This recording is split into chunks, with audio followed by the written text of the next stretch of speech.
Medicine ওসপিতে paediatrics থেকে growth চার্টের একটা ওসপি থাকে। এই স্টেশনে একটা প্রশ্ন আসে এরকম, 3টা প্রশ্ন থাকে। একটা হচ্ছে প্লট করতে বলা হয়, 2 নম্বরে জেড স্কোর চায় এবং 3 নম্বরে একটা কমেন্ট করতে বলা হয় তার ম্যাল নিউট্রিশন স্ট্যাটাসটা কীরকম। তো এটা খুবই ইজি, আমরা একটু দেখি। এখানে প্রশ্নে বলা আছে 9 কেজি একটা বাচ্চার, তার হাইট হচ্ছে 85 সেন্টিমিটার। প্রথম প্রশ্ন বলা হয়েছে প্লট করো।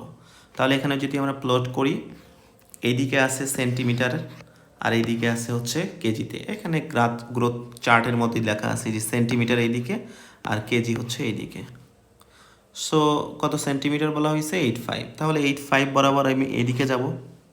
আর কত কেজি বলা হচ্ছে 9 কেজি, তাহলে 9 কেজিকে বরাবর এইদিকে যাবো। তাহলে ক্রস করে এই যে এই জায়গায়, তাহলে এই জায়গায় ক্রস করে ওই জায়গায় এই যে 985 বরাবর এইদিকে আর 9 বরাবর এইদিকে আসলাম। তাহলে ক্রস করলো এই জায়গায় আমরা এই যে প্লট করলাম, ঠিক আছে, এই জায়গায় আমরা প্লট করলাম। তাহলে প্রথম প্রশ্নের উত্তর শেষ, প্লটিং করা শেষ। এখন দ্বিতীয় কথা বলা হচ্ছে তার জেড স্কোর কত।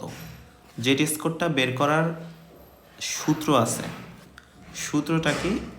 জেড স্কোর বের করার সূত্র হচ্ছে এইটা।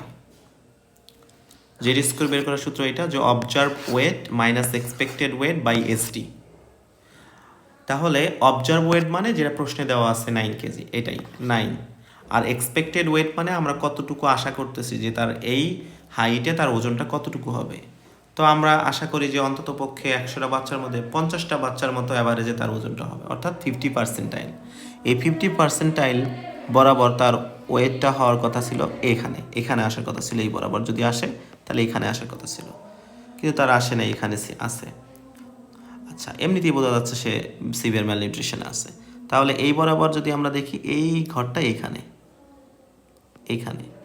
তাহলে এই বরাবর এই মানটা হচ্ছে তার 12.2, কারণ প্রত্যেকটা ছোটো ঘর 0.2 করে।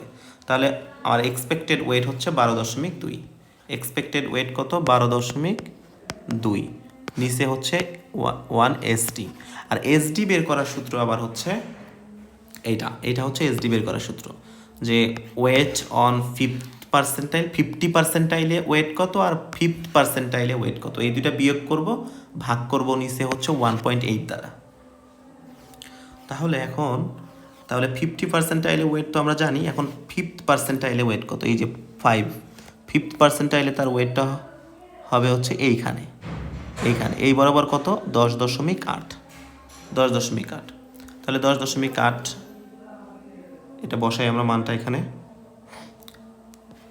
তাহলে 50 তো এইটাই, এই যে এইটাই তো 50 বের করছিলাম। তাহলে 12.2 মাইনাস আর 5, 5th% হয় 10.8, নিচে হবে 1.8। তাহলে এইটা আমাকে এখন ক্যালকুলেশন করতে হবে।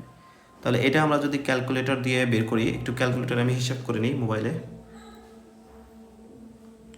তাহলে এটা আমরা হচ্ছে ক্যালকুলেটর যদি হিসাব করি, কি আছে? 12.2 মাইনাস 10.8, 1.4 আসে, ভাগ হচ্ছে 1.8, 0.77 মানে 0.8।